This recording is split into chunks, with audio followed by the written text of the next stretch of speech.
On today's show, I am joined by Miroslav. For the first time, me and Miroslav on Locked On. Love it. We're going to talk about Jokic and MPJ's two-man game saving the day. We're going to talk about Serbia and the U.S. matched up in pool play in the Olympics, and then take a big picture look at the Nuggets season so far on Locked On. You are Locked On Nuggets, your daily Denver Nuggets podcast. Part of the Locked On Podcast Network, your team every day. What is up, everybody, and welcome to the Locked On Nuggets podcast. I'm your host, Adam Mares. We appreciate you tuning in each and every day. We're free and available wherever you get your podcasts. My internet might be a little fuzzy today, so there's a chance that I'm going to have to go audio only. So bear with me if that is the case. But I am joined by a very special guest, the homie, Miroslav Cuk. And who better, since we're going to be talking about Serbia and USA. Miroslav, thanks so much for taking time to join me today. Oh, it's so easy for me because the business day is finally over here. So it's like 6:30 p.m. here. So I'm glad to be of any assistance. So we're going to get to the Serbia stuff in segment 2, but I want to start with the game last night. The Nuggets get the win 115-112 over the Minnesota Timberwolves. The Wolves were so shorthanded, no Gobert, no Cat, no Naz Reid. So they started Kyle Anderson at center. He picked up 3 fouls in 3 minutes. It was pretty hilarious. But this was one of those games, Miroslav, and I swear to God, this is the Nuggets. If you told me what is like the most common Nuggets game, this is top 2, I would say. And that is Nuggets get a 15-point lead, come out in the second half like the game's over, blow it entirely, and then eke out a win that feels not necessarily great in the end of it. Now, I've had a night to sleep on it. I'm not quite as grouchy as I was about that third quarter lull, but it does feel like this was almost a lock to happen in a game, a letdown game of sorts in the second half. Do you feel the same way? Yeah, I agree. I mean, it's so funny when you think about the 3 centers Minnesota was missing. That's like $110 million on their paycheck for this season only. And you have none of them for the game. And of course, it's going to be a letdown game from the Nuggets because you get some other guys who are actual NBA players that really want to have playing time and have meaningful minutes. And they will, of course, play super hard. And the Nuggets didn't expect that because, the other team was on the second night of a back-to-back. Right. So they thought, yeah, we're just going to run them out of the gym. And they actually did it in the first half. They had a really good first half, and then the third quarter happened. And then the Nuggets went up again. They went back, and then they went up again. And then it just became just completely unserious at the very end with those quick 3-pointers by Minnesota. They actually had a shot for the overtime, which was pretty crazy. I love this comment here from Volta DeMar, who says, this game's weird because both sides left it trying to find silver linings. And I agree. And I think that's what's kind of frustrating about it is you want to win to be like, yeah, okay, Denver dominated that one. But if the Timberwolves walk out of that one going, ooh, we found some stuff worked. And you're like, oh, so frustrating. I don't want to dwell on it, though. Honestly, it's a positive. And I like Rob Shelton, his comment here about, look, this was a 3-1 road trip. At the end of the day, regular season games are really just about wins and losses. You try to build some momentum. And I don't think the Nuggets have built enough momentum in the post-All-Star break period that these last 2 games where they look a little less focused, I think we should probably chalk it up to road trips are tough. Those were the last 2 games. They probably ran out of steam. That happens. But nonetheless, they went 3-1 and they got the win. And to me, the story is Michael Porter Jr. and Nikola Jokic. I felt like in the fourth quarter, Jokic maybe even sensed Murray not having it or what have you, and he's out the game and is almost like, all right, this is how we're going to win this game. You and me, Mike. And they went for it, and it worked as great as we've seen, honestly, in a deliberate setting. They've had good 2-man games just in the flow of the game, but this felt the best I remember of, nope, you and me, let's get this thing done. Mike was really good for the entirety of the game. He was really aggressive. He was, pushing the envelope throughout the game, which was very nice to see. And it is something that, honestly, I don't think we ever seen in his NBA career to be that imposing physically under the rim. So I was really glad to see that. But that 7-0 run that Mike had, or 7 consecutive points he had in the fourth quarter, I mean, the first 3-pointer looked like if that one didn't get in, I don't know what would happen. Right. because it was a really, really big momentum shifter at that point when he made that first one, and then the second two baskets were not as toughly contested as the first one. So I actually think the Nuggets had a bit of luck in the fourth quarter. Some of the Minnesota shots went in and out of the basket several times.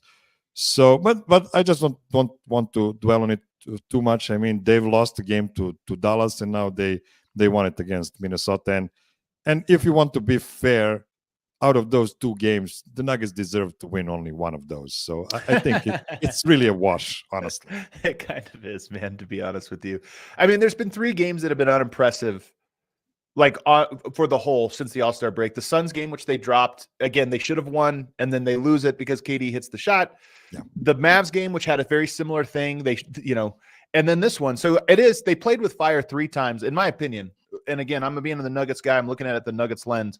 We just see what the Nuggets look like when they're dialed in, and we see what they're like when they're not. Those 3 games, they were not dialed in, and they played with fire and still could have won all 3 of them, which is encouraging.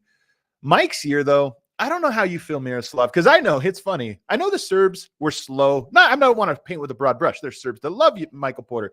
But I'm saying there have been a lot of Serbian players that were slow to him, and PJ didn't necessarily like the way he played, because I think when he came in, it was not a very like European style. There's obviously an American style basketball. I just feel like his transformation is fully complete to a team guy now. I have no questions about Michael Porter's willingness or whatever to buy in. What do you think? The key thing about Mike is the fact that he transformed into a role player. Yep. Into a real role player. And that's really important because he still has deficiencies in his game, but that's fine. Like, role players have deficiencies. And he's such a amazingly good fit on the Nuggets, and especially next to Aaron Gordon, making that front court huge for the Nuggets. And it's just perfect. The only thing I can still see it today, I saw a guy from Serbia complaining about Mike not being able to dribble or stuff like that. Yeah, I know, man. And I know you're going to point out the contract and stuff like that. But you need to see that this guy is doing everything his team is asking him to do. And he's, doing it with flying colors. So I'm really happy about Michael and his rise to be the undisputed, top 4 guy on this team. And I don't think anybody realistic could say anything different. Yeah, he's just I have so much confidence in him right now, like more than ever. I think if you asked what's different this year to last year, my confidence in Jokic is the same. My confidence in Murray is the same, which is kind of scary. Like, he always surprises us, and I'm going to be surprised again this year when he does it. My confidence in Aaron Gordon is at an all-time high, because I don't think he's lost anything physically, and he's just a smarter player now. KCP the same, and Michael Porter higher. So part of me looks at this and goes, the starting 5, I think in aggregate, I'm actually higher on their abilities right now. The bench, still some question points or what have you. What about the matchup, though? Nickeil Alexander-Walker, Jaden McDaniels on Murray. What did you make of what you saw? I know it's not the perfect test case, but what did you think? I'm not happy about the matchup because I thought that Jamal Murray would take this matchup more personally and try to have a better game against the. We can talk about the bench. Making only, like, what was it, 13 points for the whole game. That's really low number. But when you have that situation, you need, more from your starters, more from your main guys. And I thought actually Jamal had a pretty good 3 quarters of this game, but he was really terrible in the third quarter. And this is when they, lost the big advantage they had, and even went to the trailing to the Wolves. And there was a lot of soloing from Jamal, a lot of dribbling the ball out of the air, out of the ball, and some sloppy plays from him. I just would like him to take this because he is really the guy that is competing with Ant and not Jokic. I mean, Jokic is on another level. Jamal should be aiming to be as good as Ant in those games. He just wasn't. And he doesn't seem to care. That's the part about it, right? Yeah. Like, there are guys, we were talking about this on the show last night, but there are guys that seem to just have the competitive nature no matter the stakes. They could be the lowest stakes. Murray's not that. He's the ultimate procrastinator. I think. And he's the ultimate, like, the stakes have to be elevated. I have to have some kind of skin in the game that's like really big. And if he doesn't feel that, as with a 15-point lead coming out of the half, then he just becomes the worst version of himself. Murray, more than anyone, seems to be able to channel the best version of himself and the worst version of himself on very predictable circumstances. Do you make anything of this Timberwolves match? I know, again, none of the bigs, but is there any change in perspective based on, what you saw last night or what you've seen from them recently? Well, there is some change because I thought Jamal would be better in this matchup, especially because his primary defenders were all there, and you could have seen him playing against the full strength of Minnesota's defense, and he didn't deliver. So it does make me a bit worried because if Joker gets a tougher matchup, with Gobert and with Naz Reid, I'm not sure we will see Cat this season anymore. But with Gobert and Naz Reid, who are big guys, it could be a tougher matchup than I previously thought, honestly. Like, it would be a knife fight for sure.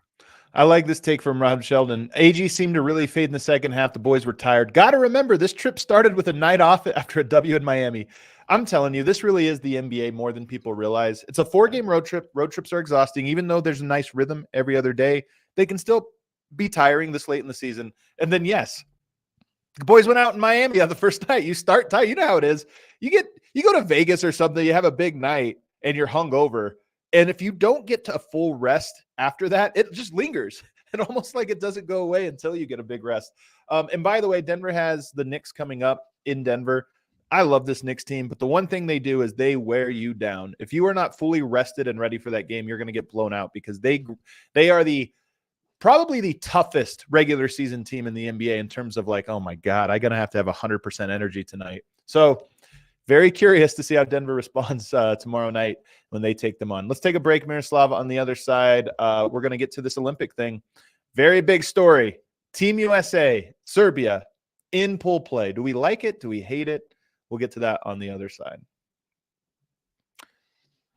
First, I want to tell you about eBay Motors. Passion, drive, and patience. What brings home the winning trophy is also what keeps your ride or die alive. eBay Motors has everything you need to maintain your vehicle and level it up to peak performance. From superchargers, roof racks, exhaust kits, LED lights, and more, whether you're into speed, power, or style, eBay Motors has you covered. With over 122 million parts for your number one ride or die, you'll always find exactly what you're looking for. And with eBay's Guaranteed Fit, your part is guaranteed to fit your ride every time or your money back. Because with eBay Motors, you're burning rubber, not cash. With all the parts you need at the prices you want, it's easy to turn your car into the MVP and bring home that win. Keep your ride or die alive at ebaymotors.com. Eligible items only. Exclusions apply. eBay Guaranteed Fit only available for U.S. customers. We'll be right back with more Locked On. Back here, segment 2. My guest today is Miroslav Cuk. You guys know him, the Serbian homie, the Serbian expert. And that's why we're talking Serbia today, because it came out what the group play is in the Olympics. First of all, Miroslav, the Olympics compared to Eurobasket, compared to the World Cup, 12 teams. And when you see the pool, you're like, oh, that's right. This is the weirdest of all. There's only 3 groups. And tell me real quickly, how does it work? 2 from each group advances, and then are there 2 wild cards? Yeah, two of the 3 best third-placed teams will advance to top 8 as well, to the quarterfinal elimination. It's really dumb. It used to be also 12 teams, two groups of 6 teams, and every team would play 5 games, and then top 4 would move to the top 8. But this time around, they decided to have even less games than usually, because who wants to watch basketball? Why not reduce the games even more? And it's really dumb because 12 teams is really too small of a number. You know that the World Cup was 24 teams. Which is better. And then on top of that, the qualifiers are world. Like half of the teams that make it into this tournament are like, come on, what is Japan doing there? Like they're not a top 12 basketball country. FIBA is very inclusive. They want every team in the world to have a chance to qualify for the Olympics. So get this, 8 teams have qualified already, and another 4 will be determined on the 4 qualifying tournaments among 24 teams that are still in a pool. Like there will be 4 pre-Olympic tournaments in 4 cities in the world. And out of those 24 teams, 11 teams are from Europe, because European teams are the best in the world. Sans USA and recently Canada. So yeah, Argentina used to be really good. Now not so much. But that's the thing. You have the group with Serbia and USA, and then you have South Sudan, which is a team that qualified through the World Cup as the best African nation on the World Cup. And Serbia and Germany are the only two teams that qualified through the World Cup. Not even Spain, not even Slovenia, not even Greece. None of those teams already qualified. But they have a chance. They do have a chance. All of those teams are in the qualifying tournaments, and we will see. So, for instance, the fourth team, yeah. Well, I actually just want to move to this here because we have limited time here. So we have Serbia and the U.S. I just pulled it up on screen. Group C, Serbia and the U.S. clearly going to be the favorites in Group C. And again, you want to win your group or come in second, because otherwise you're going to have this weird numbers game to become the wild card. South Sudan almost certainly going to be a gimme. That should be a 50-point win for Serbia and for the U.S. And then you have this qualifier that's going on in Puerto Rico, and this is the teams that you're going to have to end up facing. So you look at it right now, okay, clearly there's a worse team, and there's clearly two favorites, but this tournament's going to be the spoiler group. And it's Lithuania, it's Puerto Rico, and it's Italy. All three of those teams scare me, Miroslav. Italy beat Serbia 3 times in a row. Every time! 3 times in a row. They're killers of Serbia, so I'm really nervous if Italy gets out of that group play, that qualifying tournament. Yeah. And when you talk about tiebreakers real quick, is the tiebreaker point differential? Yes, it's point differential between the 3 teams that are in play. So the fourth team, if you win by 100 points, that doesn't count. It just goes away. Well, this sucks, Miroslav. It really does. So because you could pad it on South Sudan, but okay, we'll throw that away. So it's really going to be Serbia's point differential against the U.S. and against another team. Well, here's the problem. Germany and France are in Group B. They'll probably win and advance, but the teams that they'll beat, they probably won't beat them by 50. They might beat them by 10, 15 points, even if it's a blowout. You go over to Canada and Australia, same thing. There is blowout potential there, but is it going to be like a 30-point? No. The U.S. has the potential to blow any team out, even the good one. You catch fire from 3, you lose by 30, 40 points.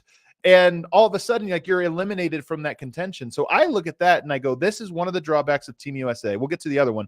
But one of the drawbacks is if you lose, there's a good chance you're going to lose by 25 points because they're going to catch fire. They're going to do this or that, and you're playing from behind. So to me, I actually look at this as a negative draw. Yeah, the only reason why I see this as a positive draw is the fact that Serbia cannot play Team US in the quarterfinals. Like, if they're good enough to be top 8, they will not play against them until at least semifinals, which is really good, because when you get to the semifinals, you're already in battle for the medals, and it's a completely different game back then. I actually don't mind the Team US that much, because what they said Team US is going to look like, that looks a lot like the dream team, the first dream team from '92.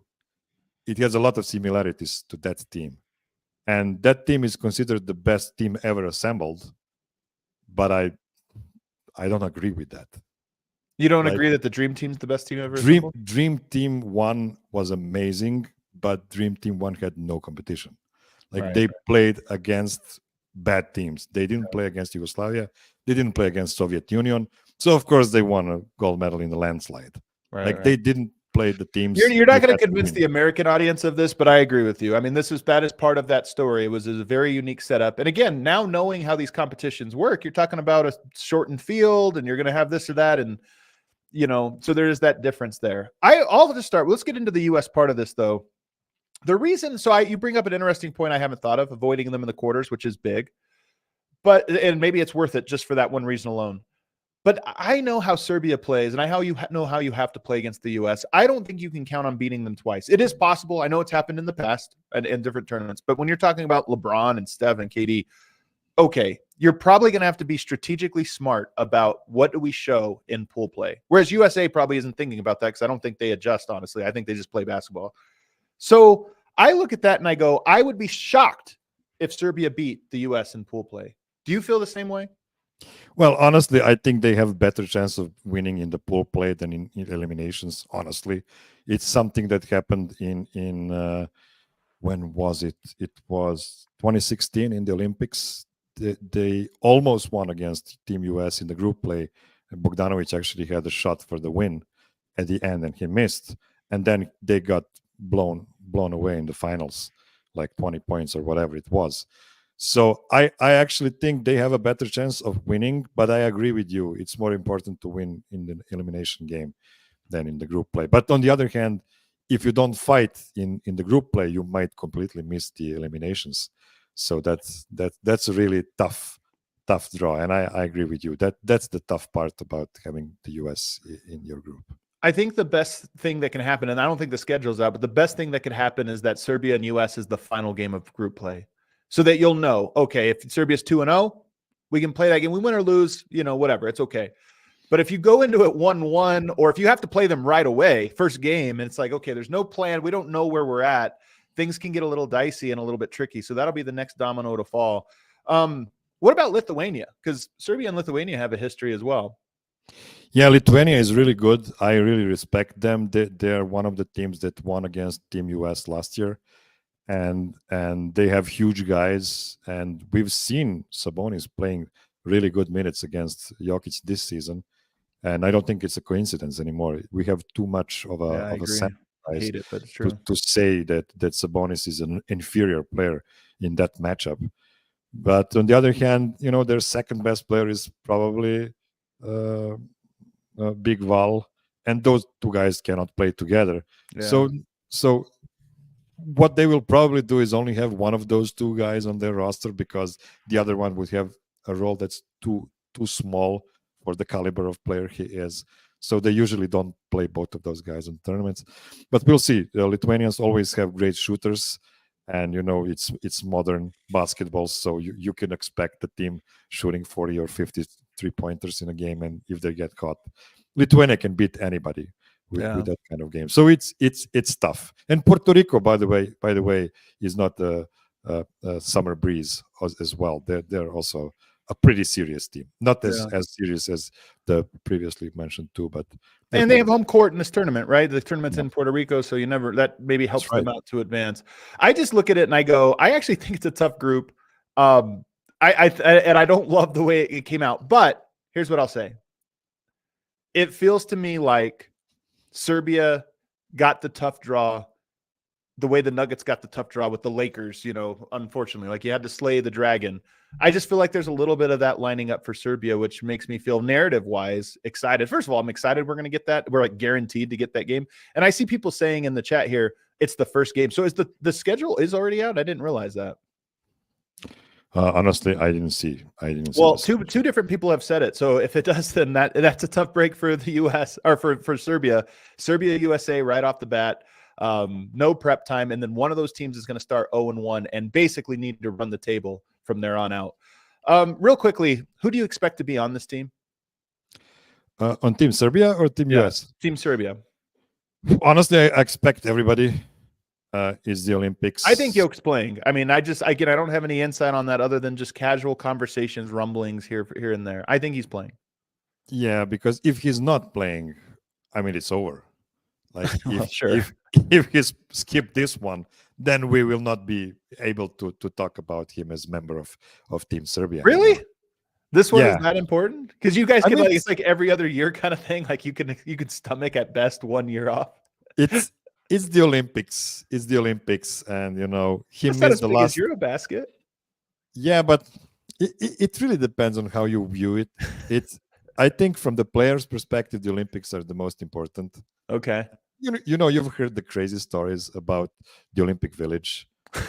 Like, people love going to the Olympic Village, with thousands of beautiful, healthy people. I don't know if Nicola's as excited about that part, but okay. Yeah. It might not be about Nicola, but most athletes are excited about that. So I think from a player's perspective, it's most important. From mine perspective, is also most important because Serbia or Yugoslavia only has one gold medal in history. But yes, I agree with you.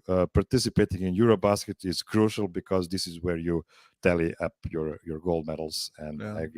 I agree with that notion. All right, I want to talk more about this on the other side. We got to take a break. We'll continue this conversation on the Olympics and then ask a quick couple questions about the Nuggets and how Miroslav's feeling about them on the other side. First, going to tell you guys about Nissan. Are you the kind of driver that likes to push things a little further? Ever wonder what adventure could be around the next corner? Our friends at Nissan have a lineup of SUVs with the capabilities to take your adventure to the next level. The 2024 Nissan Rogue, I love this car. Perfect for city drives and great escapes. If you're, by the way, Colorado resident, you need a car that fits that description. That's good in the city because that's most of your driving, so you don't want some big, hunker. But you need a car that you can get up to the mountains and not worry about, or drive through the snow and not worry about. The Nissan Rogue, the 2024 Nissan Rogue, class exclusive Google built in as your always updating assistant to call on for almost anything. Gone are the days of connecting your phone with all these wires. Google Assistant, Google Maps, and Google Play Store are built right into the 12.3-inch HD touchscreen infotainment system. The 2024 Rogue is the perfect midsize crossover for your next adventure. Or maybe you're looking at the Pathfinder. The 2024 Nissan Pathfinder has room for up to 8 people, an expansive cargo capacity, and advanced availability 4x4 capability with 284 horsepower and up to 6,000-pound towing with adventure calls. The Pathfinder is there. What do you think, Miroslav, when you hear about cars for people here in the U.S. that seat 8 people? Well, first of all, I love those kinds of cars. They're the best. I would love if I could buy a car like that in Europe. Unfortunately, our roads are not big enough to fit those kind of cars. The biggest car we can drive here are 7-seaters. So yeah, it is what it is. Well, by the way, the cat's out of the bag. We'll make a bigger announcement and push for this, but Miroslav is coming to the U.S. almost exactly 1 month from today, actually. 1 month from today. So we're going to drive you all around town. I have a big old SUV, so you'll get to ride in that with me.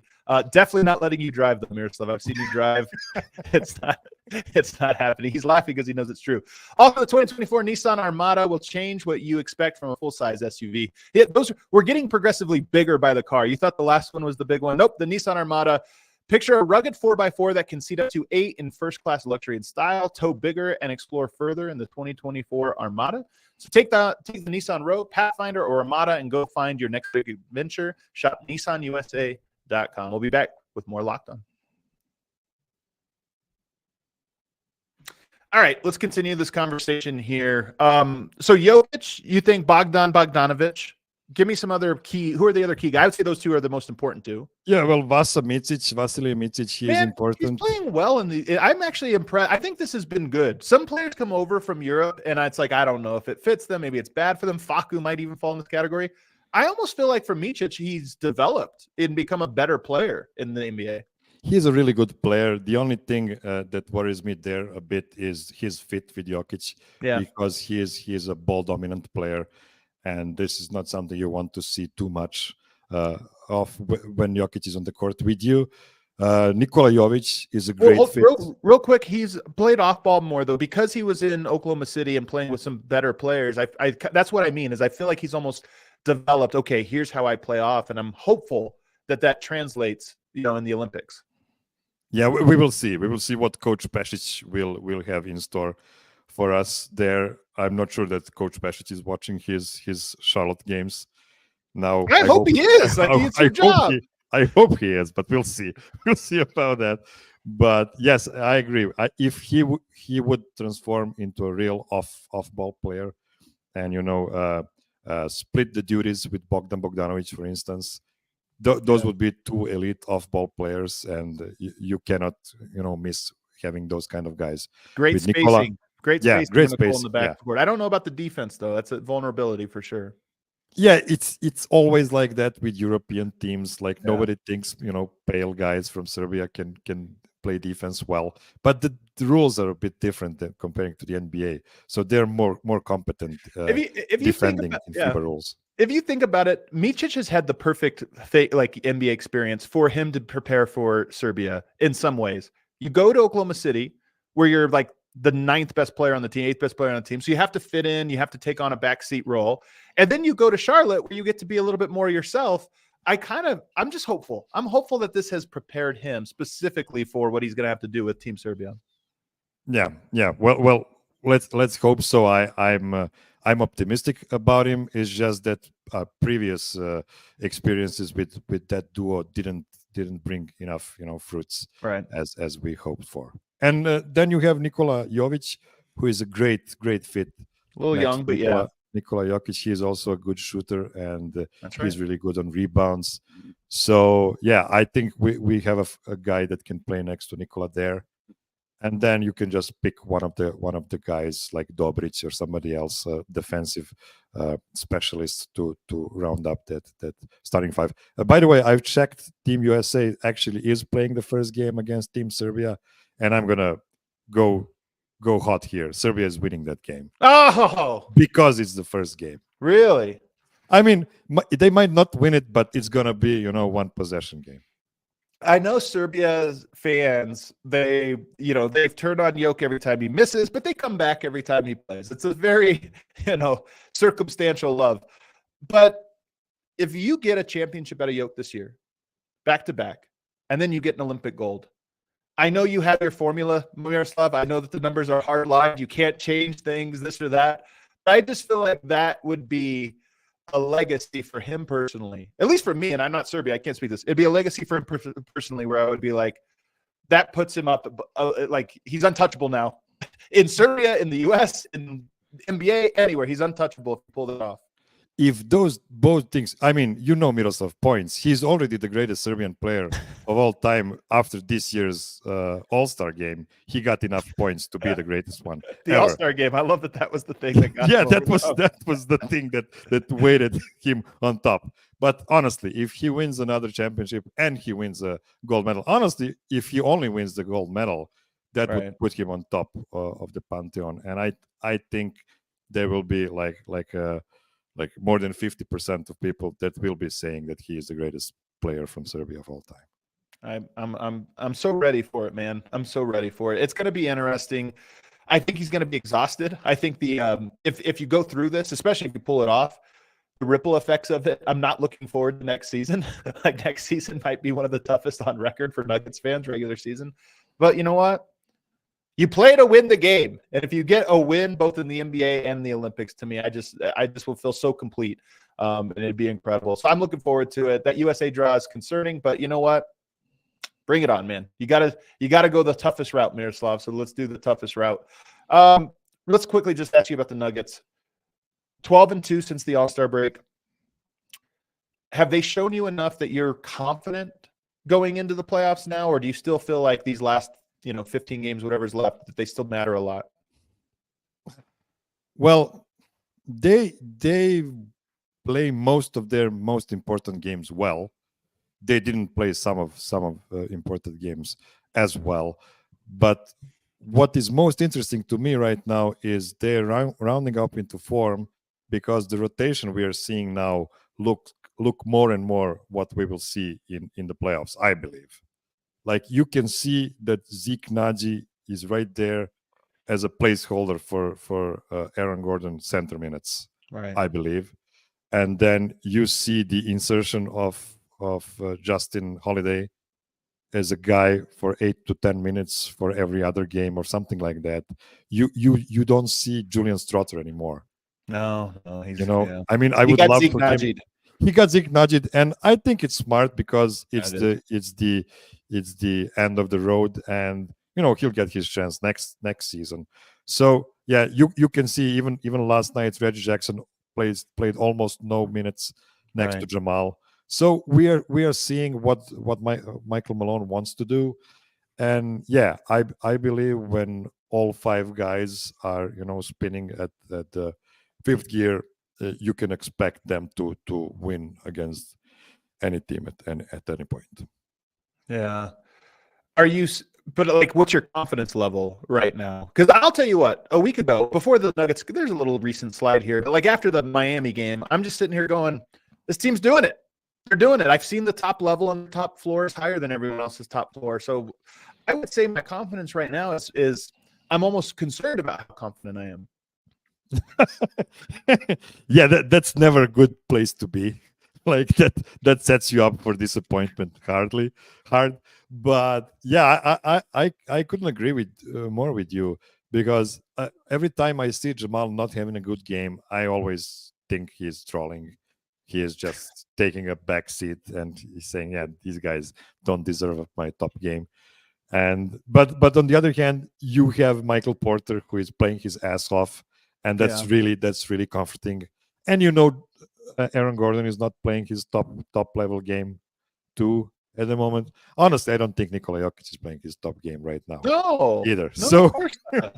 I mean, the last he was for a while there. He was, but I feel like he's taking his foot off the gas a little bit. Down, you have to downshift. Yeah, I think only KCP is playing like 90% of what he can, and Michael Porter probably too. But the other three guys, you can see they're kind of coasting right now.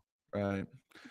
So I think we'll probably get that for the majority of the final rest of the season. I think that if some of the Minnesota guys are back, Gobert, Naz Reid, maybe even Towns, but I doubt he'll be back in those next games. I think you'll see increased intensity until Denver suppresses Minnesota. I think they're going to gun for Oklahoma City, but I'm going to put this out there. I think the Nuggets lose to the Knicks tomorrow. I've been watching the Knicks lately. They have 3 days off coming into the game.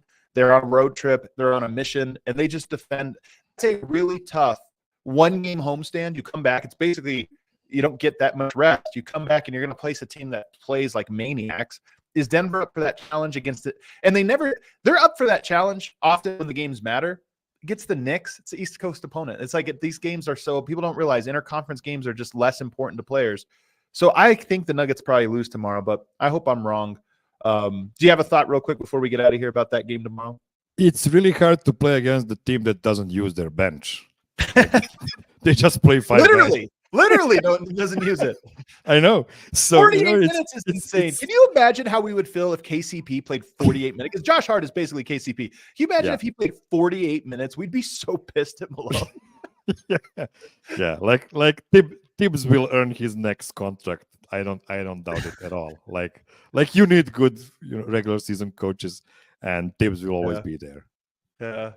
All right. Well, that does it, guys. Miroslav, as I mentioned, Miroslav is coming to the U.S. He's going to be with me for 10 days for the whole first round of the playoffs, basically. Miroslav is going to be here experiencing America, exploring Colorado, and obviously we're going to get him in front of Nikola Jokic. We're going to get him, doing some cool stuff. So I can't wait for it. I told you, Miroslav, when we first planned this out months ago, that I was like, I can't get excited about it until about a month before, just because that's how my brain works. I can't look that far. But here we are. So I think today, officially, I'm turning my excitement on. Yes.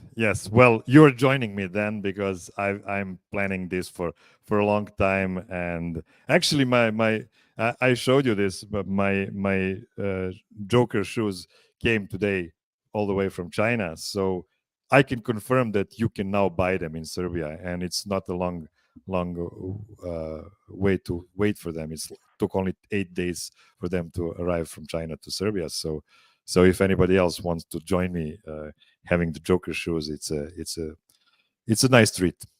I'm going to get an email from Locked On Corporate here, because I'm supposed to end every show at 34 minutes, but I'm already past it. So if you make a small sin, you might as well make a big one, right? So I'm going to ask you, what are you most excited about with the trip? Obviously watching the games, going to a game, all this different stuff, being at the bar, but I mean America stuff. What are you most kind of curious to experience about your first visit to the U.S.? I'm always most excited about meeting people, honestly. Yeah. Like buildings don't mean that much to me. I want to meet people. I want to shake as many hands as I can, and I really want to see what everybody's everyday life looks like. At least of those people that will let me see that. So that's going to be the most exciting thing for me. And of course, I want to see some good fast food joints, because I'm a guy that likes to eat. I was thinking about this in Serbia. We had great food. You love the food, experienced it, but it was often the same food, right? We had a lot of the same types of food every time we went.